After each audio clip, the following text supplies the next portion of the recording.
Afternoon, everybody. This is Nate Hucks from Freedom Pharmacy, and this is the first in a 9-part series that we're going to do about what we do here at Freedom Pharmacy. We might talk a little bit about Pickerington Pharmacy, which I also own, but mostly we're going to focus on Freedom Pharmacy and how it's different from non-traditional pharmacies.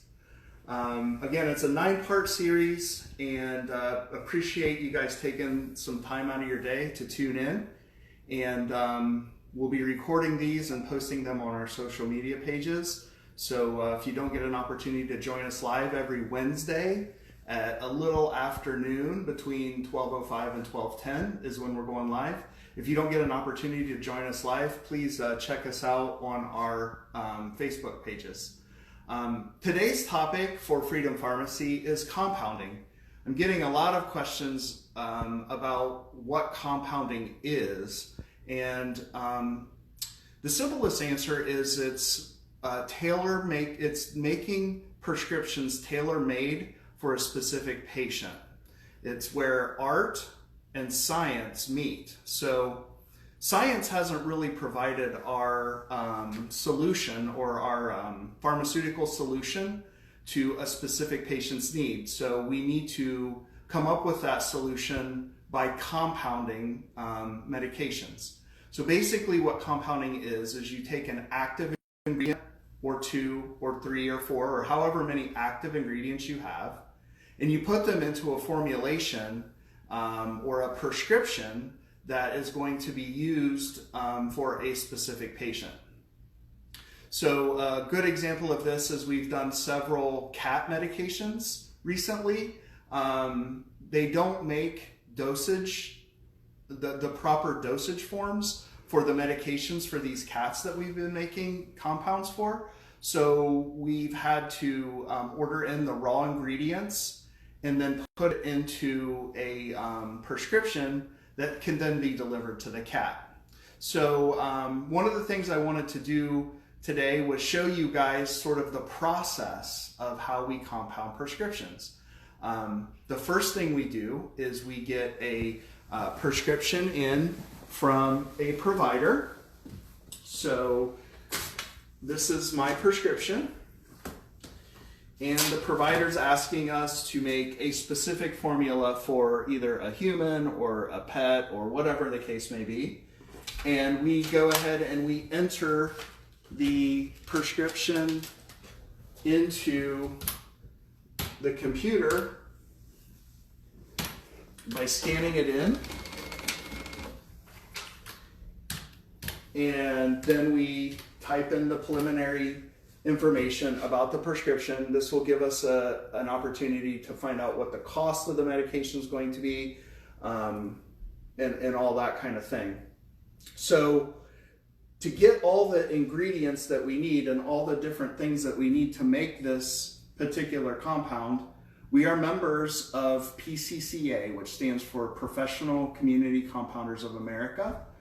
We also have access to several other resources that will allow us to figure out what is the best way, and this is the art part, right? What's the best way that we can make this compound so it'll last longer, it'll be cost effective, and it'll be usable for the patient, hopefully for a decent period of time, however long the patient needs to use that medication. So once we get everything entered into the computer and we have our formulation figured out, which, by the way, takes a lot of time, especially when you're new like us and you're just starting out. The formulations really are a bulk of our time right now, just coming up with our specific formulas that are safe and effective and that we can dispense to the patient. So once we get all that data entered, the next thing we do is we move to our compounding lab. So if you'll follow me into the compounding lab. I have Jessica here assisting with the Facebook Live, and she's going to do a quick mock compound. We are using ingredients that are not, they don't have active ingredients in them, so these aren't true prescriptions, but we just want to show you some of the equipment and how we're going to use the equipment when we do make the prescriptions that actually have active ingredients in it. But for demonstration purposes today, we're not using any active ingredients. So first thing we need to do before we go into the lab is we need to set our rooms to a negative pressure. So I just turned on our system that causes the air pressure in these two rooms to become negative. So that is because we want to have the cleanest environment possible, and we want to have the best protection we can for the people doing the compounding. So I'll let this room get to pressure, and we are at pressure now. So let's go into the compounding lab and take a look at what we do in here.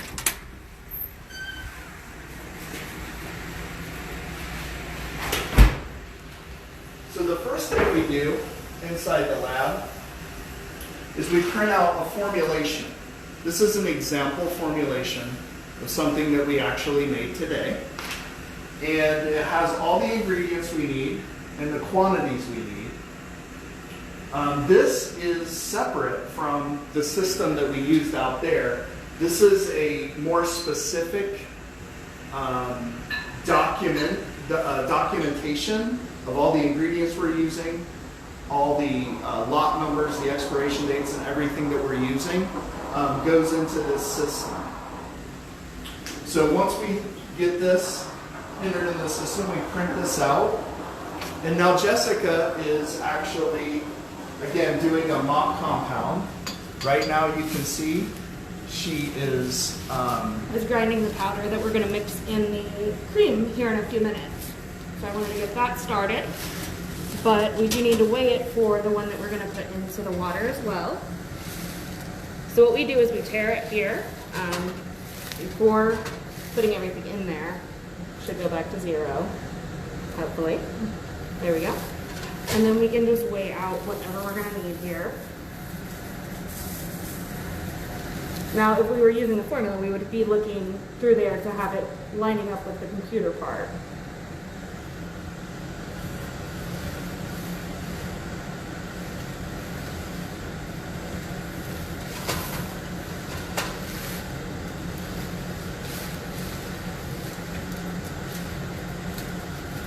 And that's our weight we need. So that weight then gets documented in this computer system. We have this linked up. So the precise weight gets documented right here on the formulation sheet. So we have complete documentation of everything that we're putting in and the weights. It's all linked up. So now Jessica's mixing together our two ingredients. We will call them just lactose and food coloring. Again, two inert ingredients that aren't really used in any sort of real compound, but we are just doing this for demonstration purposes only.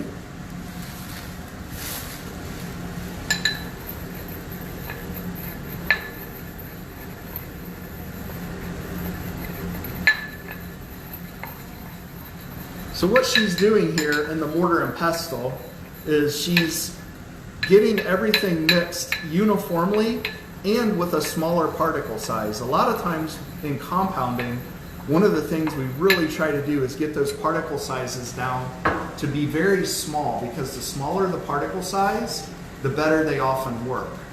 So that's usually what a mortar and pestle is used for. I'm going to do this one on the hot plate.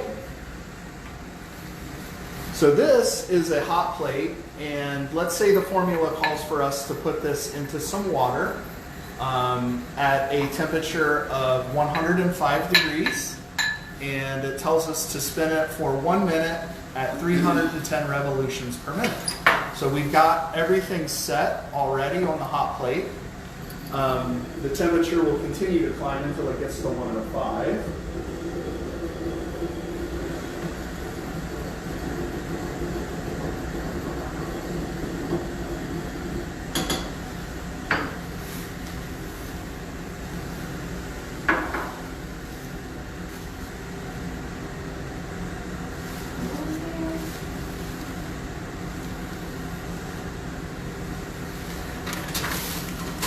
I'd say it's probably getting close, right? Yeah, we're Almost. yeah.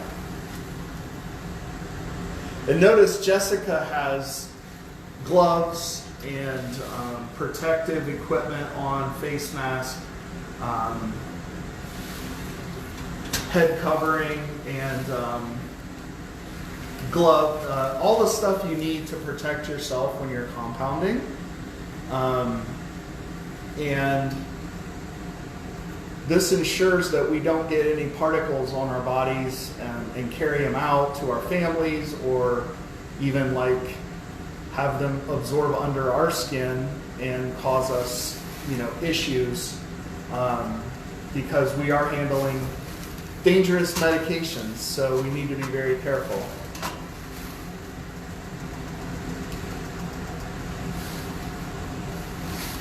And now it looks like our hot plate's ready to go. So if you want to go ahead and add in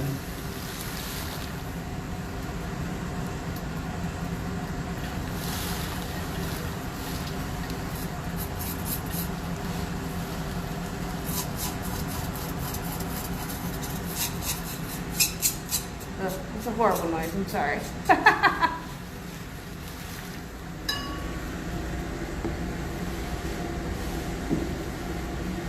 So what we would do is let that stir for the prescribed amount of time on the formulation. And by the time that amount of time is done, you should see a pretty clear solution. Right now there's still particles in there, but as the heat and the stirring mix the preparation together, it will become a solution. Now, let's say that we wanted to make a cream with, again, these are just inactive ingredients, but we'll pretend for now that they're actually very useful ingredients that we're going to put on our skin. Need a little bit more in here, or that thing will make a horrible noise.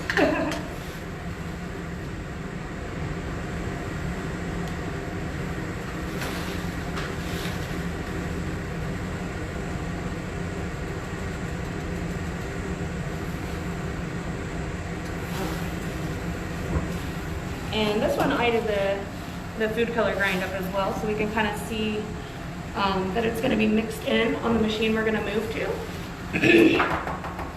So right now it's just a plain cream. I'm going to go ahead and mix the food color in here just to demonstrate how it will mix up in the machine. We haven't tested this, folks. Yeah, so it might come out clumpy, don't judge. That's what it's all about, this whole live stuff, right? This is not an exact science when you're mixing food color.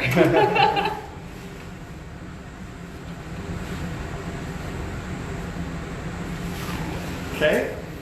So, This is our electronic mortar and pestle. And Jessica's going to set it to the prescribed amount of time and the prescribed setting. We're just going to do a very quick setting for demonstration purposes. hopefully it's not too loud. And let's take a look at our solution over here. We are now pretty much dissolved. So as we were making that solution, we are pretty much done. And then we could put that into the final container for dispensing. And we've got about 10 seconds left on our electronic mortar and pestle. So this is just part of the equipment that we have, that we need really to make these compounded medications.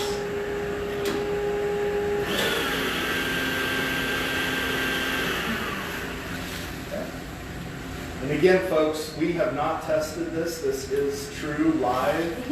So, not exactly sure what this might look like, but Actually, it came out pretty good. it looks pretty darn good. And then that could be dispensed to the patient. We would label it with all the proper information, with all the directions, and all the caution labels that go with it. And we'd be ready to dispense that medication. So, again, this is a 9-part series that we're doing Facebook Live every Wednesday, a little afternoon. We hope you can join us. The next topic we're going to talk about is self-pay pharmacy and how that might help some folks save money here in the Pickerington area on their prescription medications. Hope you can join us then. Until then, thanks for tuning in, and we'll see you soon.